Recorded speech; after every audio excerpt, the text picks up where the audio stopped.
یہ جو ادے پور کا معاملہ سامنے آیا ہے، جس میں دو صاحب نے مل کر کے ایک صاحب کو قتل کر دیا ہے، اسے آپ کس اینگل سے دیکھتے ہیں؟ سماجی سطح پہ یہ کیا ہے، اور اسلامی نقطہ نظر سے اس طرح کے حادثات کس نظر سے دیکھا جانا چاہیے؟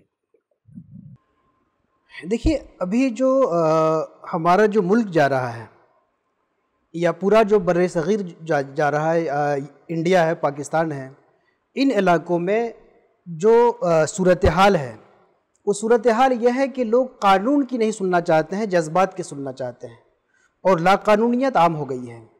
آپ قانون کی بات کریے تو آپ کے اپنے لوگ ناراض ہو جائیں گے، آپ ہندوستانی لاء کی بات کریے، ہندوستانی کنسٹیٹیوشن کی بات کریے، کوئی سننے کے لیے تیار نہیں ہوگا۔ سب لوگ آستھا کی بات کر رہے ہیں، جذبات کی بات کر رہے ہیں۔ آپ اسلامک شریعہ کی بات کریے، اسلامی قانون کی بات کریے، اسلامی شریعہ اور اسلامی قانون کو بھی کوئی سننے کے لیے تیار نہیں ہے۔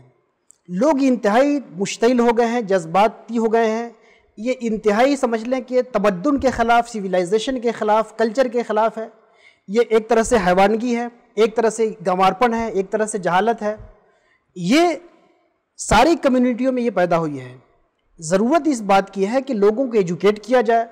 اس میں سب سے بڑا رول جو ہے مذہبی پیشواؤں کا ہونا چاہیے۔ تمام دھرم کے جو مذہبی پیشوا ہیں کہ وہ اپنے لوگوں کو ایجوکیٹ کریں، اپنے لوگوں کو اپنے مذہب سے جڑنے کے ساتھ ساتھ انسانی قدروں کی حفاظت کی بات کریں، لوگوں کے احترام کی بات کریں، قانون جو ملک کا ہے اس قانون کی پاسداری کے لیے لوگوں کو تیار کرائیں۔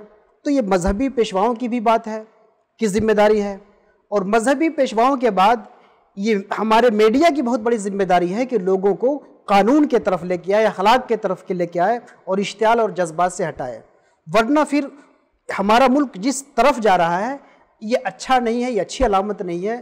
اس میں ملک کا نقصان ہے، اس میں کسی دھرم کا نقصان نہیں، یہ پورے ملک کا نقصان ہے۔ جب ملک کے لوگ ہی انسیولائزڈ ہو جائیں گے، غیر متمدن ہو جائیں گے، اصول اور ضابطے کے خلاف ہو جائیں گے، قانون کو توڑنے والے ہو جائیں گے، تو پھر ملک جو ہے ایک مہذب قوم اور ایک سیولائزڈ ملک نہیں رہے گا، بلکہ ایک حیوانیت اور ایک درندگی پیدا ہو جائے گی۔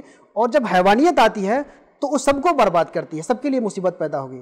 اس لیے ضرورت ہے اس بات کی کہ جو بھی ملک کسی بھی طبقے کے جو بڑے لوگ ہیں، ہے نا، میڈیا پرسنز ہیں، تعلیم یافتہ لوگ ہیں، پروفیسرز ہیں، علماء ہیں، دھارمک گرو ہیں، سب مل کر لوگوں کو قانون اور اخلاق کی طرف لانے کی کوشش کریں، تاکہ انسانیت اور ہندوستانیت کو پروموشن ملے۔